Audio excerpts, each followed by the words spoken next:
Salut à vous, bien-aimés dans le Seigneur. Nous vous bénissons de la part de Dieu notre Père, par Jésus-Christ, le seul Seigneur, le seul Sauveur, celui qui est, qui était et qui revient bientôt. La grâce vous soit encore accordée de la part de Dieu notre Père, par Jésus-Christ, notre Roi, le Tout-Puissant, l'Amen, le témoin fidèle.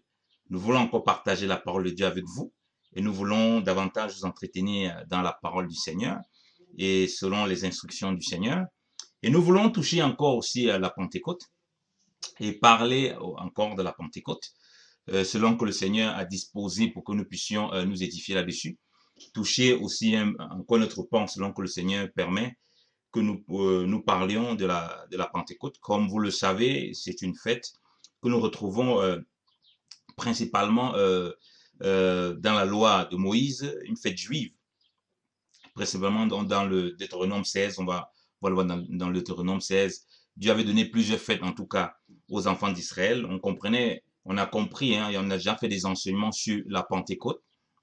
On a compris très bien, déjà sur le plan littéral, c'était une fête qu'il faisait lorsque la moisson était accomplie. Et il devait faire des sacrifices ce jour. Et on a compris que ces sacrifices représentaient Christ. On a compris aussi que nous-mêmes, on était concernés par cette moisson parce que Dieu, en ce moment, permettait que le peuple vive la joie de la moisson. C'est que le Seigneur a dit que la moisson est grande, mais il y a peu d'ouvriers, de prier le Père qu'il envoie des ouvriers. Donc, nous sommes la moisson du Seigneur. On a compris que c'était une figure de l'Église qui est sauvée. Et on a vu qu'à la Pentecôte aussi, ils devaient se réjouir avec leurs enfants, célébrer le Seigneur avec l'étranger. On a compris que ça parlait de l'Église dans tout son ensemble. Nous étions des personnes étrangères. Et on sait que tout ça est accompli en Christ et la réalité en est en Christ. Le corps en est en Christ. Donc, en d'autres termes, Christ est notre véritable Pentecôte, notre véritable fête. Parce que tout est accompli en lui. Ça veut dire que en Christ Jésus-Christ, on voit tous qui sont réunis en un. Et en Jésus-Christ, on voit que c'est lui en même temps qui est tout en tous. Amen. Vous voyez, c'est juste merveilleux. Donc, on a vu ces pans de la Pentecôte et il y a plusieurs niveaux qui étaient aussi accomplis. On a vu aussi l'accomplissement de la prophétie biblique qui montrait que Dieu devait répandre son esprit, tel qu'il a dit dans Joël chapitre 2, par les prophètes, et aussi depuis Moïse, depuis Ézéchiel, il a dit que voilà, il mettrait son esprit. Donc, on voit avec la Pentecôte aussi que Dieu met son esprit, il répand son esprit pour que nous puissions lui obéir et faire son œuvre pour nous sceller aussi pour l'éternité avec le Seigneur Jésus-Christ, afin que nous puissions marcher par la foi et produire les fruits de l'esprit. Parce qu'avant, Dieu est esprit, avant on marchait selon la chair, et maintenant avec le Saint-Esprit, on marche selon l'esprit. Du moins, on est censé marcher selon l'esprit pour dominer sur la chair et surtout pour accomplir les œuvres de Dieu, puisqu'il est esprit. Ses œuvres sont d'abord esprit et vie. Le Seigneur a dit, mes paroles, la chair n'essaie de rien, mes paroles sont esprit et vie. Et c'est ces paroles donc qui vont se manifester donc, de façon matérielle dans notre aspect physique selon la chair. Mais nous ne marchons pas selon la chair, mais nous marchons dans un corps, hein, dans la chair, mais pas selon la chair. OK? Que le Seigneur soit béni là-dessus. Donc, nous voulons encore revenir sur la Pentecôte pour exposer encore des faits là-dessus, pour que nous comprenions encore, que nous saisissons aussi très bien notre position. Donc, nous rentrons plus dans le mystère de Christ et de l'Église et plus la portée de l'Église. Parce que c'est important de voir Christ, mais c'est surtout important de voir l'Église au travers de Christ. Parce que si on voit Christ, on ne voit pas l'Église au travers de Christ, alors on ne comprend pas notre mission. On se dit, bon, Christ a fait ce qu'il avait à faire, ben nous, qu'est-ce qu'on a à faire? Et si on ne comprend pas ça, alors on va se perdre. On va pas bien saisir la portée spirituelle, la pensée spirituelle, la portée prophétique des choses du Seigneur. Et on va se perdre. Voilà pourquoi on aura beaucoup de connaissances et nous-mêmes, on sera très loin de l'aspect pratique que le Seigneur demande que nous puissions produire.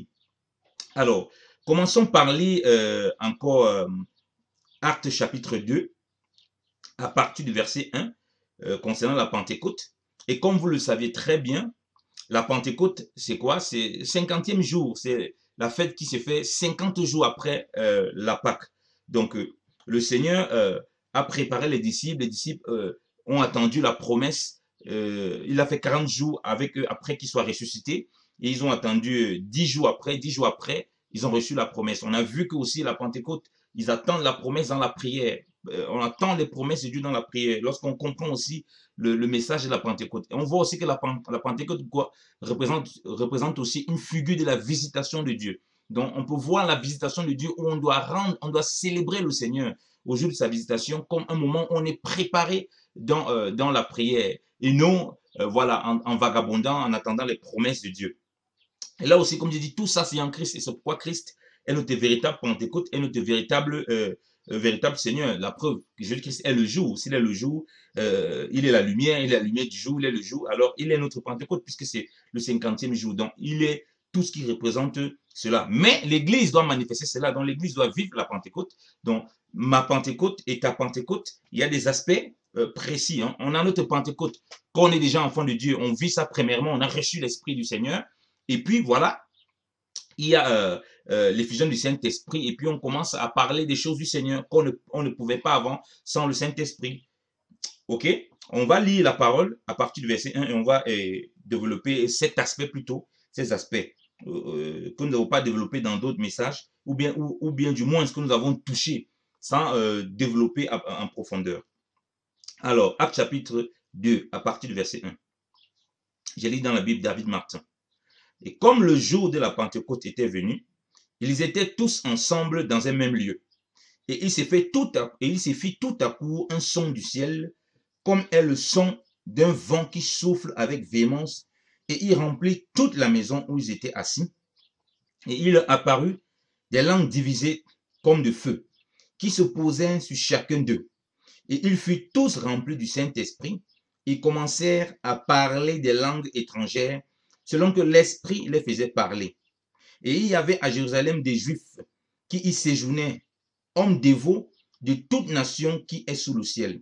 Et ce bruit ayant été fait, une multitude vint ensemble qui fut émue de ce que chacun les entendait parler en sa propre langue.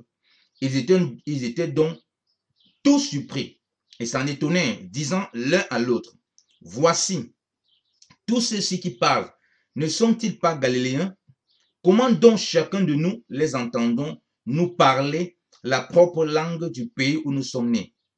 Parthes, Mèdes, Élamites, et nous qui habitons les uns dans la Mésopotamie, les autres en Judée et en Cappadoce, au pays du Pont, autant pour moi, et en Asie, en Phrygie, en Pamphylie, en Égypte et dans les quartiers de la Libye qui est près des Cyrènes, et nous qui demeurons à Rome, tant juifs que prosélytes, crétois et arabes, nous les entendons parler chacun en notre langue des merveilles de Dieu. Ils étaient donc tout étonnés et ils ne savaient que penser, disant l'un à l'autre, que veut dire ceci? Mais les autres se moquant disaient, c'est qu'ils sont pleins de vin doux. Amen. Parole du Seigneur. Amen. Merci Seigneur pour ta parole. Alors, le premier aspect, comme nous avons dit, c'est que nous voyons la Pentecôte dans notre marche en tant qu'enfant de Dieu. Le premier niveau ici, pour toi, mon frère, ma soeur, et pour nous, c'est lorsqu'on a cru au Seigneur et qu'on a reçu son esprit. Lorsqu'on reçoit l'esprit du Seigneur, ce n'est pas forcément que des langues de feu vont sortir de nos bouches et tout et tout. Au fait, on a cette langue de feu, ok? Parce que maintenant, le Saint-Esprit, c'est lui qui va commencer à mettre les paroles dans nos bouches pour parler. Donc, ça sort comme du feu, au fait. Dieu nous montre comme des serviteurs, des instruments qu'il utilise. Les paroles que nous donnons sont des paroles embrasées, bien aimé dans le Seigneur. Mais ce n'est pas le feu selon le monde. Ce n'est pas le feu pour consumer les gens, mais c'est le feu pour proclamer les voix du Seigneur, pour proclamer le nom du Seigneur, pour attester la grâce du Seigneur. Donc, tu ne vas pas forcément le vivre physiquement. Donc, ces éléments sont mis pour ta marche chrétienne, pour que tu comprennes que lorsque tu reçois le Seigneur, en réalité, son esprit va te remplir. Hein? Tu reçois l'esprit du Seigneur, tu es rempli ainsi, et quand tu te remplis ainsi, tu as une langue de feu. Voilà pourquoi lorsque tu parles du Seigneur, parfois même les gens ont l'impression que ça les perturbe, ça secoue énormément. Spirituellement, ça bouscule. Vous voyez, ces gens ne savaient quoi dire de ça, ils ne comprenaient pas, ils étaient confus. Donc ça amène un chamboulement total. C'est chez ceux qui sont en face, ceux qui ne comprennent pas, ceux qui sont étrangers aux choses de l'esprit. Donc, c'est complètement bizarre pour eux. ces choses-là. Voilà pourquoi vous allez voir les gens s'étonner. Ils vont s'étonner, mais qu'est-ce qui t'arrive? D'où lui viennent toutes ces paroles qu'il dit? Vous voyez, ta langue a été mise en feu par le Seigneur. Tu parles des choses du Seigneur. Toi-même, tu ne connais pas toute la parole de Dieu, mais il y a une grâce qui se développe. Ce n'est pas toi qui décides de ça. C'est le Seigneur qui le produit. Vous voyez? Alléluia. Donc, on voit que c'est bien aimé. Il y avait aussi la moquerie. Donc, voilà pourquoi lorsque tu as cru, le premier niveau de la Pentecôte, quand tu marches, quand tu as cru, tu vois qu'il y a de la moquerie. Les gens vont trouver que tu es plein de vin doux. Ici, là, ils estiment quoi? Que tu es fou, que tu as perdu la tête parce que tu parles des choses qui ne comprennent pas. Ils disent, oui, glorifie Dieu, mais comme les gens t'entendent, tu parles de Jésus. Ils vont dire, mais il parle beaucoup de Jésus. Oui, il dit des choses et, ouais, mais c'est quoi ça? Qu'est-ce que ça veut dire? Ils ne comprennent rien. En entendant que, ils comprennent le sens spirituel des choses, parce qu'ils entendaient qu'ils glorifiaient Dieu en leur langue, mais ils ne saisissaient pas ce que ça veut dire. Ils ne comprenaient rien de tout cela. Vous voyez, donc ils étaient étrangers aux choses de Dieu. Donc il ne faut pas que tu sois choqué. Donc les gens seront étrangers, ils sont étrangers aux choses de Dieu. Ils ne comprendront point. Ils vont dire, mais qu'est-ce qui t'arrive? Mais qu'est-ce qui arrive à cette personne? D'autres vont se moquer. Voilà pourquoi lorsqu'on a cru au Seigneur, il y a beaucoup de moqueries. On me dit, mais le gars, il devient fou, il a perdu la tête. On va te dire que tu as reçu un lavage du cerveau. Nous aussi, on disait les telles choses avant de connaître le Seigneur. On voyait nos amis qui avaient cru. On voyait, ils ne comprenaient pas. Parce que lorsque tu crois bien aimé dans le Seigneur, de même que la parole de Dieu déclare que le bruit, ok, le bruit de ce qui s'est passé s'est répandu aux alentours. Donc le bruit du Saint-Esprit dans ta vie va faire en sorte que ça va se répandre. Les gens vont savoir que tu as connu le Seigneur. Il est impossible d'avoir rencontré le Seigneur, d'avoir reçu son esprit. Comme je dis, ça c'est au premier niveau quand de ta marche avec le Seigneur. Nous le prenons dans l'aspect spirituel, l'aspect prophétique de notre marche. Dans ce premier niveau, ce bruit va se répandre. Voilà pourquoi les gens vont commencer à parler de toi. Ah oui, ils commencent à parler de Dieu. Donc ça se répand partout. Dans ta famille, parmi tes amis.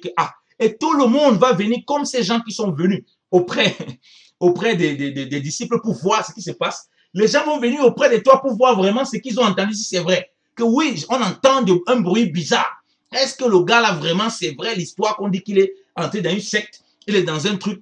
Donc les gens vont venir. Parmi ces gens, certains sont étonnés, ne comprendront point. Il y aura d'autres donc qui viennent pour davantage se moquer. Voilà pourquoi ils vont dire, ah oui, ça c'est un vin doux. Après, il va sortir du vin. Vous savez que le vin, c'est pour un temps, non? Voilà pourquoi on va te dire, c'est pas un hasard quand la Bible parle du vin doux. C'est pas un hasard. Parce que quand le vin doux va finir, tu vas reprendre la lucidité, non? Quand ils estiment que tu as le vin doux. Après, tu vas reprendre la lucidité, tu vas dire, ah bon, j'ai fait un truc parce que j'étais un peu sous. Donc, on considère que tu es un peu sous. On dit non, c'est pour un temps. Vous voyez, quand les gens vous disent souvent, nous vont souvent dire non, il dit quoi? Qu'il est dans les histoires de Dieu? Non, laissons-lui 6 mois, dans 3 mois, 4 mois, 5 mois, qu'elle aura un peu les problèmes, il va abandonner l'histoire de Dieu là. Que c'est juste le folklore, c'est un peu un petit feu de paille. Mais les langues de feu, bien aimés dans le Seigneur, qui sont descendues sur ta langue, frère, ce n'est pas les langues terrestres. Ce n'est pas le feu de la terre. Le feu de la terre peut s'éteindre. Mais le feu du buisson Adam, il ne s'éteint point, bien aimé dans le Seigneur. Alléluia. Le feu du buisson Adam que Dieu a mis sur ta langue, frère, ça ne peut pas s'éteindre. Donc voilà pourquoi les gens vont attendre que ça s'éteigne. Ils vont dire non, c'est le vin doux. Après, on va sortir du vin doux. Ils ne comprennent pas pourquoi davantage tu as toujours ce feu du Seigneur. Alléluia. Ils ne comprennent pas pourquoi davantage tu es toujours zélé. Donc Dieu nous montre comment on sera regardé. On sera vu par les hommes. Donc, ne sois pas étonné qu'il y ait des moqueries. C'est le premier niveau de la Pentecôte. Beaucoup de gens, donc quand toi-même tu dis que tu es converti, il n'y a pas ça. Tu n'as pas la moquerie, tu n'as pas la persécution. Est-ce que tu as vraiment l'esprit du Seigneur? Parce que tu reçois cet esprit-là, tu vas vivre toutes ces choses. Il y a un grand bruit. Tu ne peux pas rester indifférent. Lorsque Christ est venu, il s'est fait baptiser, il a reçu le Saint-Esprit, il y avait automatiquement du bruit qui s'est répandu. Le bruit de Dieu, ça va se répandre. Parce que quand Dieu se manifeste, ça se répand. Donc si tu as été touché par le Seigneur, ça se répand. Voilà pourquoi il dit que le premier niveau de la Pentecôte, c'est quand tu as connu le Seigneur, il y a son esprit qui se répand. Donc ici, je ne te dis pas ici que tu vas forcément prophétiser, parler des diverses langues comme ces personnes. Non, je te prends l'aspect spirituel de ça. C'est que Dieu, d'une façon ou d'une autre, selon comment il t'a appelé, il va manifester ses vertus. Il y a une certaine sagesse qui va sortir au travers de toi. Il y a un certain fruit qui va commencer à sortir au travers de toi. Tu vas commencer à haïr le péché, haïr le mal. Tu vas commencer à vivre l'amour du Seigneur. Tu vas commencer à aimer beaucoup les choses du Seigneur. Donc, du coup, ton langage n'est plus le même langage. C'est un langage de feu. Et ça, c'est quoi? C'est le feu divin. Et comme l'homme ne supporte pas le feu divin, regardez, Moïse pouvait s'approcher à côté du buisson là. Il n'est pas brûlé. Il n'avait aucune peur à côté du buisson. Parce qu'il était du Seigneur. Donc, celui qui n'est pas du Seigneur, il ne peut pas. Le feu là, ça le met mal à l'aise. Voilà pourquoi lorsque tu parles, ton langage, étant donné que tu es rempli du Saint-Esprit et qui met que le feu de Dieu est sous ta langue, ton langage met mal à l'aise ceux qui ne connaissent pas le Seigneur. Ils ne veulent pas, ils ne supportent pas ta présence. Et les moqueries dont viennent s'installer et les étonnements viennent s'installer. Ne sois pas étonné et que ne sois pas perturbé par ces gens-là. Ton feu, la frère, ça ne peut pas s'éteindre parce que c'est un feu qui est allumé par le Saint-Esprit. Alléluia. Ce n'est pas un feu de bois du monde. Le bois du monde, là, tu mets le feu, un temps, ça s'éteint. Donc voilà pourquoi tu dois comprendre ces choses pour voir comment Dieu t'a amené dans cette Pentecôte. Parce que la Pentecôte, comme on le voit, c'était une célébration. Ils célébraient entre eux, ils fêtaient, ils se réjouissaient entre eux, comme nous nous réjouissons dans le Seigneur. Quand ils faisaient ces fêtes, ça montrait sur le plan physique qu'ils étaient sous l'esclavage, qu'ils attendaient la délivrance. Et maintenant, nous, dans l'accomplissement, nous sommes pleinement délivrés en Jésus-Christ. Alléluia. Donc, le premier niveau de ta marche en tant qu'enfant de Dieu, donc c'est ça. Il te donne dans ce langage à chacun. Vous voyez que à chacun, il a donné un langage différent. Il n'a pas donné le même langage. Chacun pouvait l'entendre. Donc, on voit ici la diversité comme Dieu agit. Donc, quand tu as reçu le Seigneur, la manifestation des choses qui va avec toi dans ta marche, comme je dis, le premier niveau de la Pentecôte, de cette visitation, comme on voit ici la Pentecôte, comme on le dit, l'aspect qu'on voit ici, c'est la visitation que nous étudions. Le premier niveau de cette visitation, ce que Dieu t'a donné, c'est pour toi. Ce n'est pas, il n'y a pas à mélanger avec les autres. Donc, il n'y a pas à comparer que oui, pourquoi moi j'ai reçu ça, l'autre a reçu tel. Donc, tu sers Dieu avec ce premier niveau. Si l'autre, c'est le Saint-Esprit qui avait mis que c'est le grec qui parlait dans sa bouche, il parlait le grec, c'est pas lui qui décidait. Il va pas commencer à dire non, non, non, Seigneur, fais que je commence à parler le japonais comme celui qui est à côté. D'abord, lui-même, il ne se préoccupe même pas de celui-là. Il se préoccupe simplement de mettre à disposition le don que Dieu manifeste au travers de lui. Donc, il ne regarde pas à côté ou qui que ce soit. Et comme vous le savez, ce don n'était pas principalement pour lui. Ce don était pour édifier ceux qui étaient là, ceux qui étaient venus. Avant qu'il ne vienne, il édifiait. Et on voit au second niveau que dans la marche de la Pentecôte, Dieu nous montre à quel point il veut qu'on soit toujours à proximité des autres. Donc, il a fait que les gens parlent des langues étrangères pour montrer à quel point on doit accepter l'étranger. On doit aller vers l'étranger. Le Seigneur est venu à nous pour nous sauver. Il dit, ce n'est pas vous qui m'avez choisi. C'est moi qui vous ai choisi pour que vous alliez vous porter du fruit. Il le dit dans Jean chapitre 15. Donc, il montre ici, là, lorsqu'on parlait des langues étrangères, lorsqu'il parlait des langues étrangères, hormis le fait que leur don devait être utilisé pour l'étranger, pour les autres, que nous, on doit utiliser ces langues. C'est-à-dire que les moyens que Dieu nous a donnés pour les étrangers, parce que nous aussi, on était étrangers des choses de Dieu.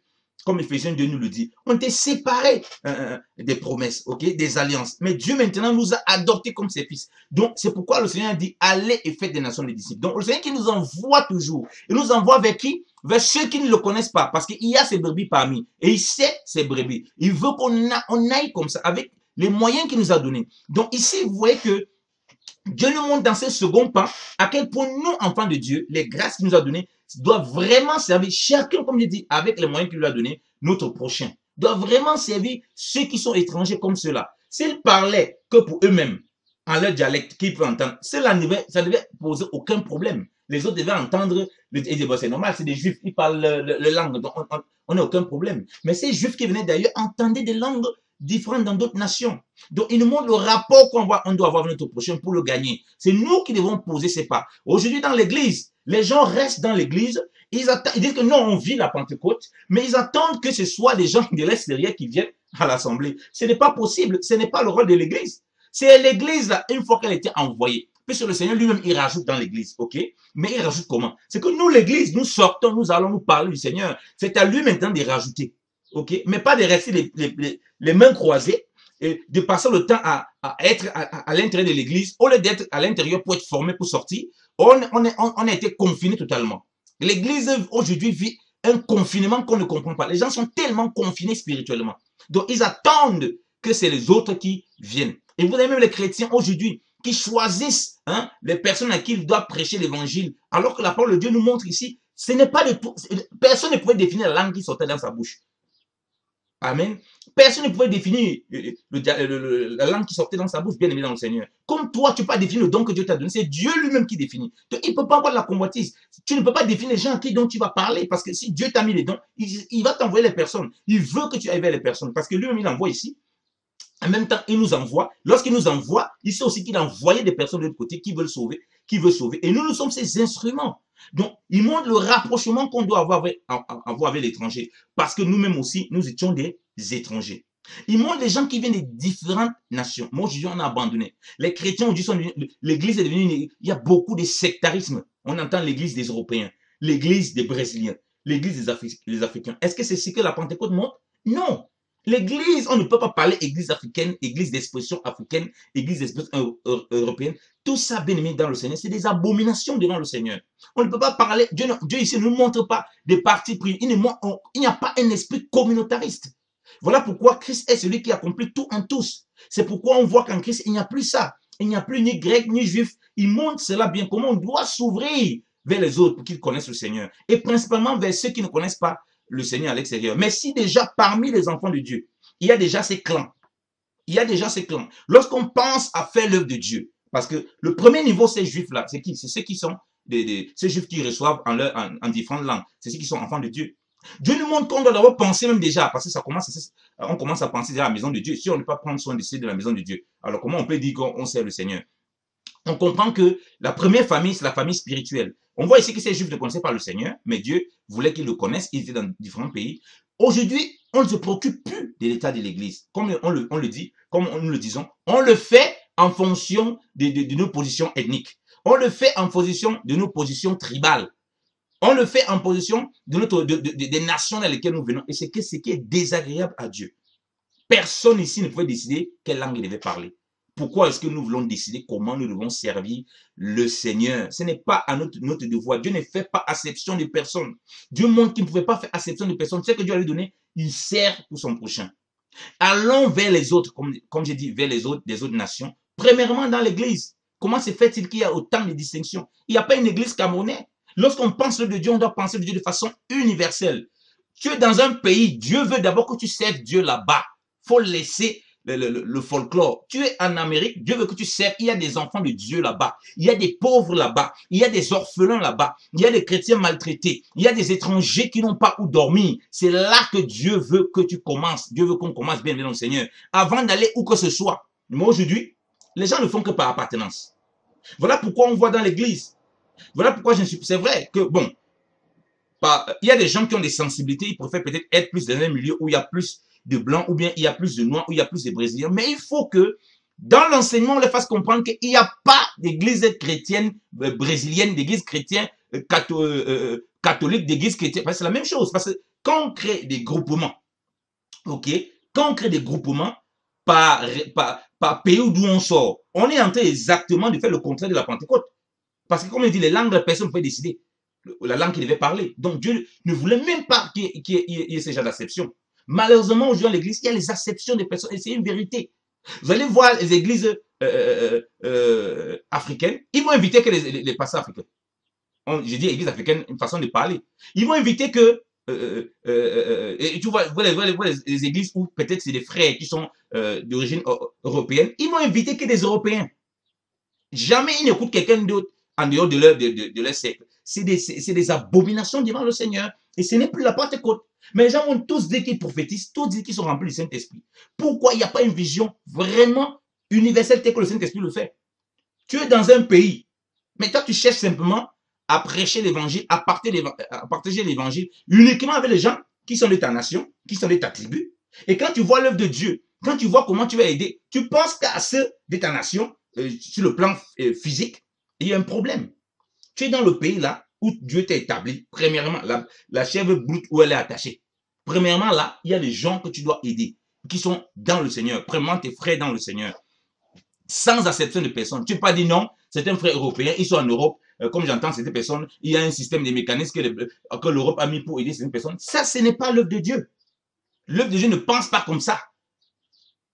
Le Seigneur, dans la Bible, on dit qu'il y avait des indigents. Il y avait des gens qui avaient des indigents. Les autres vendaient. Est-ce qu'on t'a dit si les indigents là, ils étaient soit européens, soit juifs? On s'en fout. Qu'ils soient juifs ou pas, s'il y a les indigents, c'est notre devoir. Partout, il y a des vrais enfants de Dieu qui ont des problèmes, qui ont des difficultés, qui sont comme des étrangers. Et il y a aussi, comme je disais, ceux des nations qui ne connaissent pas. Mais ça commence par vraiment là où Dieu t'a établi. Donc, ne commence pas à aller loin. Commence où Dieu t'a établi, tu commences à aider. Tu commences à faire le Dieu, tu commences à t'approcher. Il y a des gens dans un pays, il y a des gens qui ne connaissent pas l'évangile. Mais toi, tu vas aller loin comment? Commence par tes voisins qui ne connaissent pas le Seigneur. C'est la langue là que Dieu t'a donnée. C'est ce que Paul explique. Donc, tu vas être avec les Juifs comme étant un Juif. Tu vas être parce que Dieu va te conduire autour de toi, si c'est des Grecs. Tu vas être avec les Grecs comme étant des Grecs. Ça ne veut pas dire copier la mauvaise mentalité ou prêcher un autre évangile ou adopter les mauvaises manières. Non. C'est te mettre dans les dispositions où tu peux les apporter l'évangile. C'est ça les différentes langues aussi qu'il parlait. Tu viens dans un pays, tu ne respectes rien là-bas. C'est ce qu'on appelle souvent aussi l'intégration. Mais comment est-ce que tu pourras prêcher l'évangile? On va t'écouter. Tu viens dans un pays, tu arrives quelque part, tu vois que les gens ont l'habitude de manger un certain type de repas. Tu ne pries pas que le Seigneur te donne peut-être la grâce, peut-être si tu n'aimes pas, de pouvoir savoir comment leur apporter l'évangile en mangeant leur repas. Mais toi, tu rejettes, tu restes dans ton communautarisme. Mais toi, tu veux aussi que les gens ils reçoivent l'évangile. Ce n'est pas possible. Tu veux apporter l'évangile aux gens dans un pays où les gens sont fermés. Toi, tu ne les visites pas. Mais toi, tu veux les inviter quand même dans ton église. Tu veux les inviter dans les milieux chrétiens pour qu'ils viennent. Ils ne vont pas venir. Bien-aimé au Seigneur. Donc, tu dois arriver à savoir, avoir l'intelligence pour savoir être dans les habitudes des gens, dans le pays où tu es, dans les endroits où tu dois aller pour apporter l'évangile, de savoir de savoir prendre ce qui est bon pour pouvoir les édifier. Si tu arrives dans un endroit où les gens s'habillent, comme j'aime souvent le prendre, les gens s'habillent en boubou, mais tu t'habilles en boubou, est-ce que c'est un problème? Et c'est aussi comme ça que tu pourras facilement les apporter l'évangile. Ils voient aussi quelqu'un qui est flexible, mais pas un orgueilleux. On veut gagner les gens en restant dans l'orgueil, en restant dans nos retranchements, en mangeant que nos nourritures. Tu vois même certains chrétiens, ils vont dans les assemblées, on prépare la nourriture, mais ils ne mangent que la nourriture. Vous voyez par exemple, je prends un exemple, un Camerounais, ils sont dans l'assemblée, ils vont faire un agapé, la nourriture, il va seulement chercher les nourritures camerounaises. Vous voyez un Suisse, il va arriver là-bas, il va seulement chercher les nourritures suisses. Ça, c'est une mentalité qui démontre quelque chose qui ne va pas du tout, bien aimé dans le Seigneur. Que ce côté est trop personnel. Donc, il n'y a pas cette ouverture, bien aimé dans le Seigneur. Alors que c'est ce que, s'il y a, comme je dis, s'il y a dans l'église, c'est déjà à cet état. Comment parmi les nations on pourra le faire? Comment parmi les nations on pourra montrer vraiment cette langue de feu qu'on a reçue? Cette langue de feu qui est censée représenter ce que nous devons faire au travers des États, pour les étrangers. Même les étrangers, veut dire, sur l'aspect spirituel, lorsqu'on vient des différentes nations, des différents peuples, ok, parmi nous en tant qu'enfants de Dieu. Donc, Dieu nous montre l'intégration aussi. Parce que tu ne peux pas te comporter comme un juif. Même si tu n'es pas juif, si tu ne t'intègres pas. Si tu ne t'intègres pas. Amen. On peut le lire dans 1 Corinthiens chapitre 9. 1 Corinthiens chapitre 9. Paul dit ceci. Il dit ceci, à partir du verset 19. Car bien que je sois en liberté à l'égard de tous, je me suis pourtant asservi à tous afin de gagner plus de personnes. Et je me suis fait aux Juifs comme Juifs, afin de gagner les Juifs. À ceux qui sont sous la loi, comme si j'étais sous la loi, afin de gagner ceux qui sont sous la loi. À ceux qui sont sans loi, comme si j'étais sans loi, quoique je ne sois point sans loi quant à Dieu, mais je suis sous la loi de Christ, afin de gagner ceux qui sont sans loi. Je me suis fait comme faible aux faibles, afin de gagner les faibles. Je me suis fait toutes choses à tous, afin qu'absolument j'en sauve quelques-uns. Et je fais cela à cause de l'évangile, afin que j'en sois fait aussi participant avec les autres. Alléluia. Oh, merveilleux. Paul accomplit parfaitement ce que nous lisons ici dans Acte 2, la Pentecôte. Vous voyez que quand on vit maintenant, on ne vit plus pour notre propre commodité. Il dit bien qu'il est sous la loi de Christ. Donc on comprend que quand Paul dit qu'il s'est fait faible parmi les faibles, c'est pas qu'il vivait dans le péché. Vous voyez? Il y a peut-être quelqu'un qui avait les limitations. On voit beaucoup de faibles dans la Bible, les gens qui ont des limitations par rapport à la nourriture. Donc s'il voyait que les gens ne mangeaient que les légumes à un endroit où il allait, il venait, il mangeait que les légumes aussi. Parce qu'il avait l'intention de les prêcher l'évangile. Il ne corrompait pas l'évangile.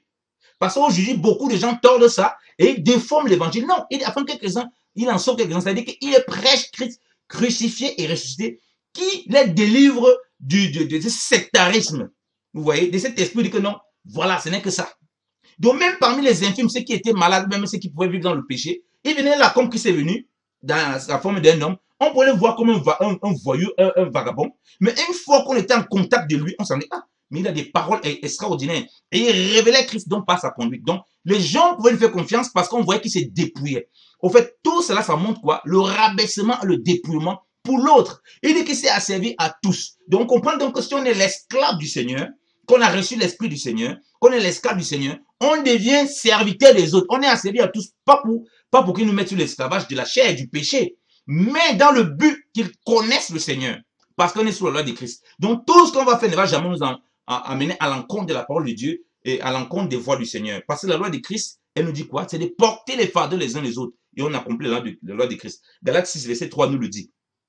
Vous voyez, bien-aimé dans le Seigneur. Donc, est-ce que c'est ce que ta Pentecôte que tu veux vivre? Tu dis, oui, le Saint-Esprit est descendu. Tu as parlé les langues de feu. Oui, tu as peut-être même parlé physiquement. Tu t'es mis à parler en langue, tu t'es mis à prophétiser. Tu as fait ces choses, c'est bien. Est-ce que cette portée spirituelle pour ta marche de tous les jours, tu le vis pour réellement dire, ah, tu accomplis vraiment la Pentecôte dans ta marche chrétienne? Parce que Christ qui est la Pentecôte, tu le vis aussi dans ta Pentecôte. Ce qui est cette marche dont je parle là. Ou c'est cette langue de feu dans cet aspect spirituel. Comme Paul avait cette langue de feu, il était avec les faibles comme étant un faible. Il était avec les juifs comme étant un juif. Il pouvait observer la fête de la Pentecôte parce qu'il savait qu'en faisant ça, là-dedans, il pouvait parler à certains juifs et révéler Christ. Vous voyez que Paul allait dans les synagogues, il s'asseyait dans la synagogue lorsqu'il allait prêcher l'évangile. Après, Paul donnait la parole. Mais il n'attendait pas dehors. Que non, j'attends qu'il finisse, je vais aller attendre dehors. Non, il venait comme un bon juif. Comme quelqu'un qui était sous la loi. Il écoutait tout ce qu'on disait. Après, on dit, homme frère, n'avez-vous pas quelques paroles pour nous? Donc, s'il n'était pas à l'intérieur, s'il n'était pas compté avec soumission, obéissance, comme s'il était sous la loi, pour les écouter, est-ce qu'on lui aurait donné l'occasion de parler? Non. Et là, quand on lui donne l'occasion de parler, il n'a pas prêché autre chose, il n'a pas commencé à prêcher le monde. Il a prêché et révélé Christ. Donc, vous voyez que quand on se dépouille, les langues de feu, la langue que Dieu nous donne pour pouvoir nous exprimer, ok, et qui enveloppe le langage spirituel, et qui va révéler le langage spirituel, c'est pour que nous puissions nous mettre, comme Paul dit là, nous sommes libres quant à la liberté qui est en Christ. C'est la liberté qui fait en sorte qu'on sert les autres pour les gagner. Alléluia. Non pas des moyens, comme dit les superfiches, où on tord l'évangile. Parce qu'aujourd'hui, beaucoup de gens tordent l'évangile pour sauver les autres. Non, il n'a jamais tordu l'évangile. Paul dit dans 1 Corinthiens qu'il n'a prêché que Christ, que l'évangile qu'il a prêché, que premièrement que Christ, et il est mort et qu'il est enseveli. Le troisième jour, il est ressuscité. Il n'y a pas d'ambiguïté dans ce que Paul prêchait. On le voit dans toute la parole. Donc, le fait qu'il s'est rendu humble, c'est dépouillant. Faisons avec les autres comme si lui-même, il n'a rien d'autre. Hein? Ça ne l'a pas amené à édulcorer l'évangile. Voilà pourquoi quand on revient dans Acte 2, ceux-là, ils proclamaient les merveilles du Seigneur. Ils glorifiaient le Seigneur au travers de tout cela. Est-ce que mon frère, la langue divisée que tu as, les langues de feu que tu as, ça sert à cela? Quand est-ce que tu te dépouilles pour gagner les autres? Ou bien c'est pour toi-même? Et lui-même, il se dépouille. Donc, ce n'est pas lui-même qui prêchait. Aujourd'hui, les gens se prêchent trop eux-mêmes. Les gens sont eux-mêmes au centre. C'est le plus Christ. Alors, si tu meurs pour voir les autres, pour vivre comme Paul a dit là, c'est Christ que tu vas présenter. Alléluia. Et là, on voit, comme on a dit, que tous les peuples étaient réunis et Dieu ne fait plus acception de personne. Et quand Dieu ne fait plus acception de personne, nous ne devons pas faire acception de personne. Et c'est un grand reproche que Dieu fait à l'Église aujourd'hui. L'Église a abandonné parmi les saints déjà, même ça, regardez le monde, les veuves, l'orphelin, hein, l'étranger, hein, même les serviteurs. L'Église a abandonné, les gens chacun pour soi. Les gens disent vive la Pentecôte, mais on ne comprend pas. Cette Pentecôte-là, comme on a dit, il parlait à tous. C'est pour que l'Église prenne soin de ceux qui sont dans la difficulté, comme on le voit après dans Acte 2 plus tard, comme on le voit dans Acte 4, comme on le voit dans tous les évangiles. Et un des aspects donc de la Pentecôte, c'était ça. Et nous avons touché ce cas, nous avons dit qu'aujourd'hui dans l'église, il y a le sectarisme. L'église est telle, les églises de telle. Et même quand les frères sont dans l'assemblée, chacun veut tout ce qu'il lui aime. Chacun cherche sa propre commodité. Et là, il ne vit pas la Pentecôte. Personne ne cherchait sa propre commodité. Personne n'avait défini quelle langue il doit parler. Personne n'a défini quand ça devait arriver. Alléluia. Et tous glorifiaient Dieu. C'est ça qui est merveilleux. Dans la diversité qui était, tous glorifiaient Dieu. Alors, pour ça, lisons Deutéronome 16. Comme on avait dit Deutéronome 16, on sait qu'ils devaient se réjouir les uns les autres dans le Seigneur. Donc, il n'y avait pas l'esprit, comme on dit, il ne faut pas avoir l'esprit de communautarisme. Même si Dieu dit qu'on doit prendre soin des saints, premièrement, il nous dit de prendre soin aussi de tous. Vous voyez? Ça fait qu'on ne sera jamais d'un esprit communautariste, d'un esprit, je vais dire, les noirs entre les noirs, déjà les noirs entre les noirs chrétiens entre les noirs chrétiens, les blancs entre les blancs chrétiens entre les blancs chrétiens, les jaunes entre eux, les jaunes entre les jaunes chrétiens entre les jaunes chrétiens. Si nous faisons ça, nous, en fait, on nous montre au monde qu'on n'est pas délivré du péché. Au fait, on n'est pas différent. Parce que le Seigneur dit, dans la parole. Il dit que si vous faites du bien à ceux qui vous font du bien, quel gré vous en sera-t-on? Vous faites quoi de mieux? Que les païens et les gens de mauvaise vie font pareil. Or, la Pentecôte est censée montrer qu'on ne vit plus comme ça. La Pentecôte où Dieu brisait les barrières qu'il y avait avec les étrangers, avec l'orphelin, avec le lépreux, avec la veuve. Et la Pentecôte nous montre ça là, comme on dirait, l'accomplissement de toutes les nations. Mais quand on parle dans Deutéronome 16, à partir de verset 9, et on relit l'histoire de la Pentecôte, qu'est-ce qu'il est écrit? Tu te compteras 7 semaines. Tu commenceras à compter 7 semaines depuis que tu auras commencé à mettre la faucille à la moisson. Puis tu feras la fête solennelle des 7 semaines à l'Éternel ton Dieu, en présentant l'offrande volontaire de ta main, laquelle tu donneras selon que l'Éternel ton Dieu t'aura béni. Et tu te réjouiras en la présence de l'Éternel ton Dieu, toi, ton fils, ta fille, ton serviteur, ta servante, et le lévite qui est dans tes portes, l'étranger, l'orphelin et la veuve qui sont parmi toi, au lieu que l'Éternel ton Dieu aura choisi pour y faire habiter son nom. Et tu te souviendras que tu as été esclave en Égypte et tu prendras garde à observer ces statuts. Amen. Parole du Seigneur. Amen. Alléluia. Vous voyez que cette parole que nous avons lue, quand on regarde l'accomplissement de la Pentecôte, là, c'est ce qui se passe. Il parle à toutes les nations d'Acte 2. Et là, on voit ici, on va se focaliser parce qu'on avait à parler des autres aspects dans les précédents enseignements. On va se focaliser donc de la réjouissance qui fait avec l'Éternel. On dit, sur le plan pratique, nous on sait qu'on a partagé qu'on était cet étranger. Mais maintenant, nous sommes ceux de la maison du Seigneur. Dans l'aspect pratique, c'est que Dieu nous parle des étrangers. Dieu nous parle des orphelins. OK? Et la Bible dit qu'il n'y a pas d'indigents parmi l'Église.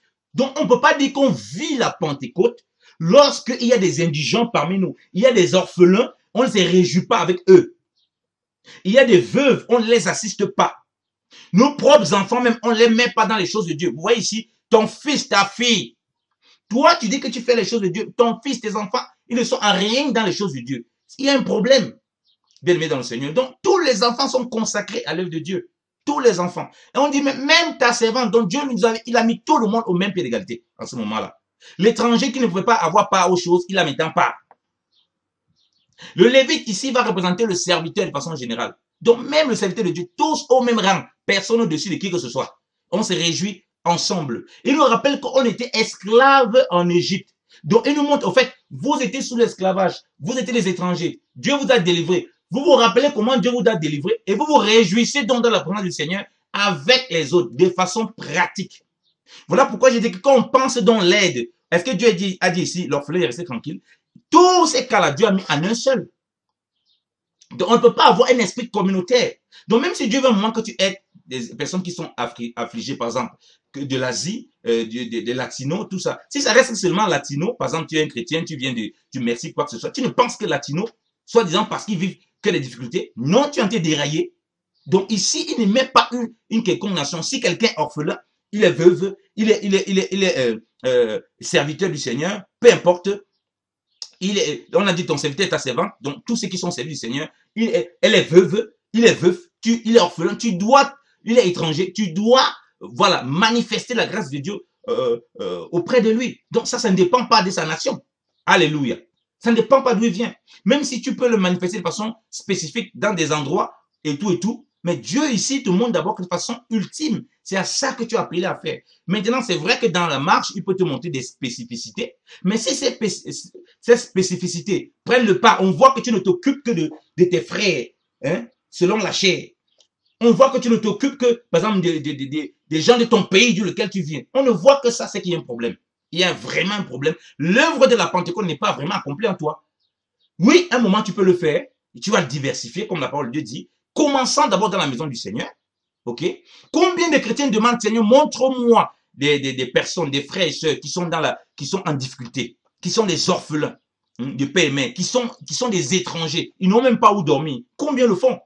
Puisque tu dois te réjouir de la Pentecôte. Aujourd'hui, de la Pentecôte, on va prêcher aux gens comment ils ont reçu le Saint-Esprit, comment ils sont baptisés, comment ils prophétisent par des langues de feu, comment ils impressionnent. Mais on ne va pas leur parler comment ils vivent, ils ne cherchent pas à vivre cette Pentecôte-là, où ils devaient se réjouir avec tout ce monde-là. Et ça, c'est la part de l'Église dans la phase pratique, bien aimé dans le Seigneur.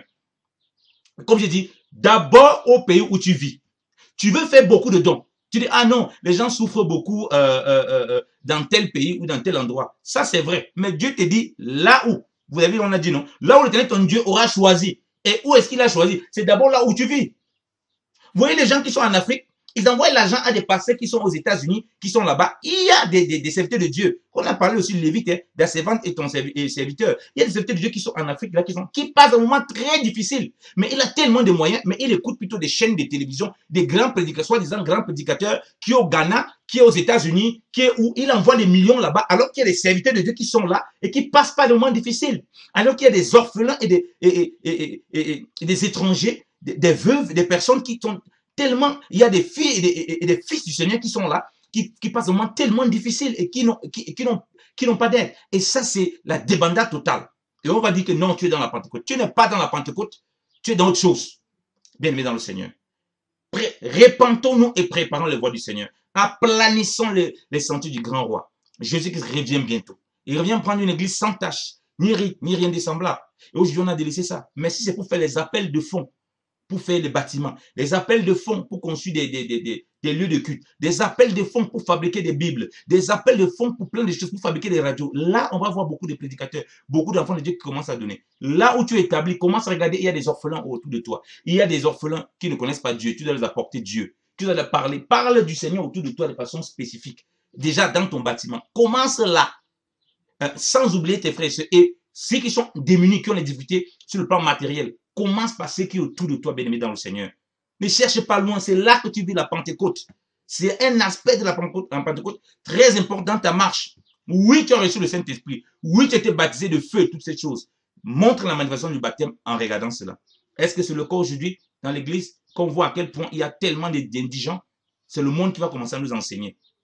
Voilà la situation des crises, hein, la situation des virus, tout ça. Les gens disent, ils sont dans la Pentecôte. Ça, c'est la Pentecôte. Il faut vivre la Pentecôte là. Il y a les gens les banques alimentaires qui explosent. Les gens ont faim, les gens ont des difficultés. Tu prends ton temps pour prier pour eux et pour les apporter ce qu'il faut apporter. Déjà, en commençant même dans la maison du Seigneur. Tu formes tout sortes de projets. Ce n'est que la chair. Ce n'est que pour toi. Et tu caches et tu veux masquer ça avec les choses du Seigneur. Alors que toi-même, tu sais que tu n'obéis pas au Seigneur. Quand est-ce que tu as déjà fait un don pour aider les pauvres dans le pays où tu es établi, dans l'endroit où tu es établi? Oui, tu vas regarder au loin. Je ne suis pas contre. Le Seigneur te demande aussi de regarder. Il peut te mettre une mission spécifique. Là, on n'en disconvient pas. Mais si ça fait en sorte que tu désobéis à ce qu'on vient de voir là, au lieu où Dieu t'a établi, il y a un problème. Donc, commence par regarder au lieu où tu es établi. C'est là que tu vas bâtir. La preuve, tu travailles où? Tu ne travailles pas au lieu où tu es établi. Il y a quelqu'un qui habite un endroit, il travaille à 1 milliard de kilomètres de l'endroit. Non. Tu travailles où tu es établi. Et tu sers le Seigneur là. Et c'est cette reproche que le Seigneur me montrait avec Zacharie qui l'annonçait aux enfants d'Israël. Et ça, il me faisait comprendre aussi à nous, en tant qu'enfants de Dieu. Il me faisait comprendre ça aussi à nous. Je vais le lire dans la Bible. Il me faisait comprendre ça aussi à nous, bien-aimés dans le Seigneur. Zacharie 7, à partir du verset 8. Il dit ceci. Puis la parole de l'Éternel fut adressée à Zacharie en disant, ainsi avait parlé l'Éternel des armées en disant, faites ce qui est vraiment juste. Exercez la miséricorde et la compassion chacun avec son frère. Et ne faites point de tort à la veuve, ni à l'orphelin, ni à l'étranger, ni à l'affligé. Et ne méditez aucun mal dans vos cœurs, chacun contre son frère. Mais ils n'ont point voulu entendre et ont tiré l'épaule en arrière. Ils ont appesanti leur oreille pour ne point ouïr.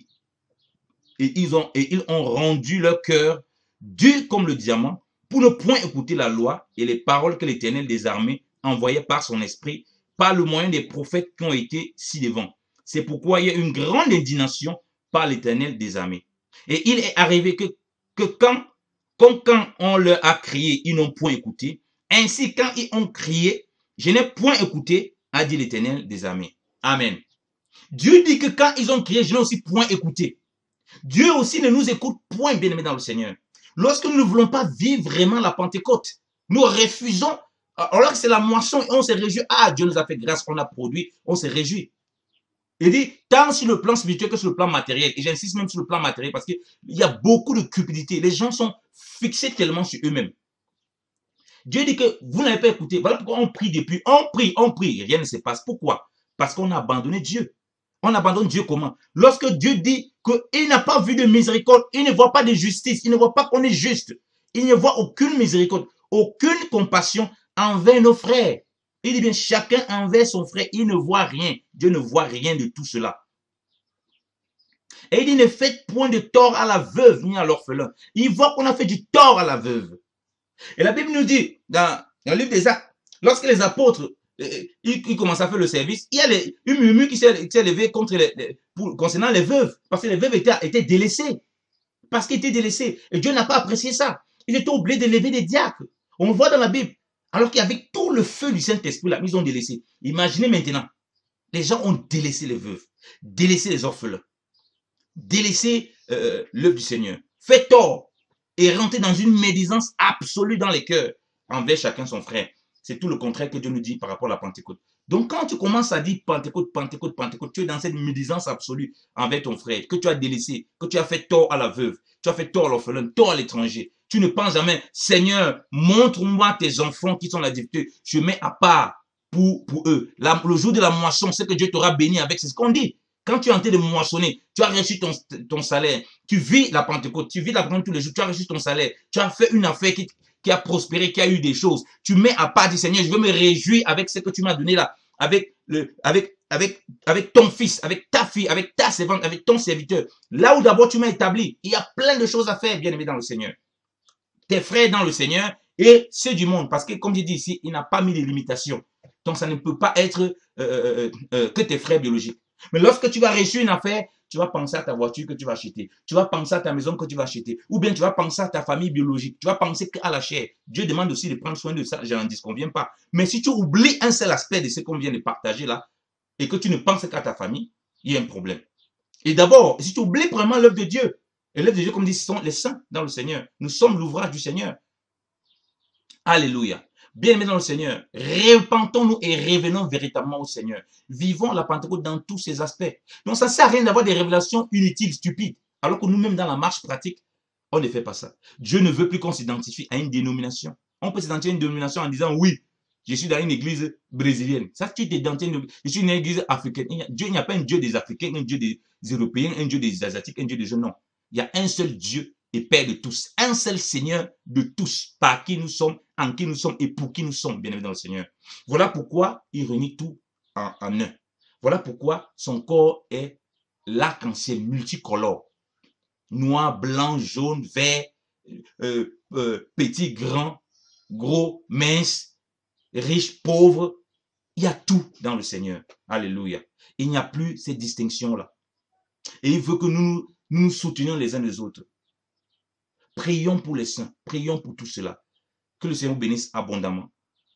Et je récapitule encore, comme j'ai dit, le premier niveau pour le jeune converti qui comprend que la Pentecôte, c'est sa marche. C'est le premier niveau lorsqu'il a cru au Seigneur, où il est rempli du Seigneur, il a reçu l'Esprit du Seigneur, un bruit va se répandre et il va recevoir les moqueries et les étonnements des gens autour de lui. Le second niveau, c'est les dons que Dieu nous a donnés, bien aimés dans le Seigneur. Je parle de l'enseignement que nous partageons. Dieu nous a donné pour servir notre prochain. Et on voit bien que ce don, ce n'est pas pour nous. Et on se dispose, on est prêt à mourir à soi. On ne vit plus pour nous-mêmes. On vit pour le Seigneur, en vivant pour le Seigneur. On vit pour que les autres connaissent le Seigneur. On est prêt à laisser du sien. On ne tape pas notre poitrine. Et ce n'est pas nous qu'on prêche, c'est Christ qu'on prêche. Et on fait comme Paul l'a dit dans 1 Corinthiens, chapitre 9 là-bas. Ok, on avait les faibles comme étant des faibles, ceux qui sont sur la loi comme étant sous la loi, ceux qui sont sans loi comme étant sans loi, étant sous la loi de Christ. On va porter les fardeaux les autres, ils vont voir les véritables fruits du Seigneur là-dedans. Donc on ne va pas s'enfermer dans notre petit coin. Et on va sortir dans cet esprit sectaire. Le troisième niveau, c'est qu'on ne va pas être dans cet esprit sectaire où dans l'église on fait les distinctions. On est là, on se réunit seulement entre nous de la même identité. Si Dieu a permis que c'est oui, nous sommes principalement ceux qui viennent d'un endroit parce que voilà, l'évangile a permis qu'on soit comme ça. Il faut qu'on comprenne que l'évangile ne se limite pas à nous. Comme je dis, il n'y a pas un évangile des occidentaux, un évangile des africains, un évangile des européens. La parole de Dieu là, elle est pour tout le monde. Tout le monde s'y confirme au nom de Jésus. Qu'on soit prêt à laisser du sien, à partager avec nos frères. Et comme j'ai dit, on pense à ceux qui sont en difficulté déjà dans la maison de Dieu. Qu'on n'ait pas un esprit communautariste, c'est pas bon. Qu'on pense toujours œuvre de Dieu de façon générale, de façon universelle. Dieu maintenant, s'il a des spécificités qu'il va nous donner, il va nous le faire accomplir. S'il veut par exemple que tu ça arrive, hein, que tu penses plus, par exemple, à aider, à faire une œuvre, par exemple, pour l'Afrique, ou bien à faire une œuvre, par exemple, pour l'Amérique latine, il n'y a pas de problème. Mais si ça fait en sorte que ça annule, que tu dois d'abord, premièrement, t'occuper de tout le monde, l'orphelin, la veuve, partout où tu es d'abord établi, et tes frères en Christ, et alors il y a un problème. Ça ne doit pas produire ça. Si ça produit ça, il y a un problème. Il n'y a qu'à voir comment tu gères tes revenus. Il n'y a qu'à voir comment tes visions se passent. Toutes tes visions sont toujours basées, tu es dans un pays, tes visions sont toujours basées ailleurs, et il y a un problème. Comme j'ai dit, il y a beaucoup qui sont en Afrique, ils sont là-bas. Dieu les donne toutes les visions plutôt pour les gens qui sont ailleurs, qui sont en Europe. Il y a un problème. Dieu a plutôt les visions, comment ils doivent pouvoir envoyer de l'argent, aider, tout ce qui. Il y a un problème. Ceux qui sont là sur place, qu'est-ce qui se passe? Pareil qu'ils sont ceux qui sont ici. Ils ne voient que des visions pour ceux qui sont en Afrique, alors que Dieu les établit ici. Oui, Dieu peut te montrer des visions là-bas, mais comment ça où tu es établi à t'occuper? Comme Dieu a dit, là où tu es établi à la Pentecôte, c'est là où tu vas servir. Et du coup, brisons ces barrières que parfois on ne se rend pas compte, qui nous enchaînent. Et on tombe dans cet esprit-là que les païens font. Ils se réunissent seulement en fonction des identités charnelles, des identités, soit par couleur de peau. Ils font des projets que soit par couleur de peau. Et ils font voilà, ils s'aiment seulement qu'entre eux. Ils font des voyages uniquement par ambition personnelle. Mais nous servons le Seigneur, nous nous disposons pour tout le monde. Que le Seigneur nous bénisse abondamment, qu'il nous donne d'aider nos frères dans le Seigneur, de vivre ces Pentecôtes tant spirituellement que physiquement, et d'être des véritables témoins du Seigneur, et de vivre ces Pentecôtes pour glorifier le Seigneur. Amen. La grâce et la paix du Seigneur soient encore avec tous. Au nom de Jésus-Christ. Amen.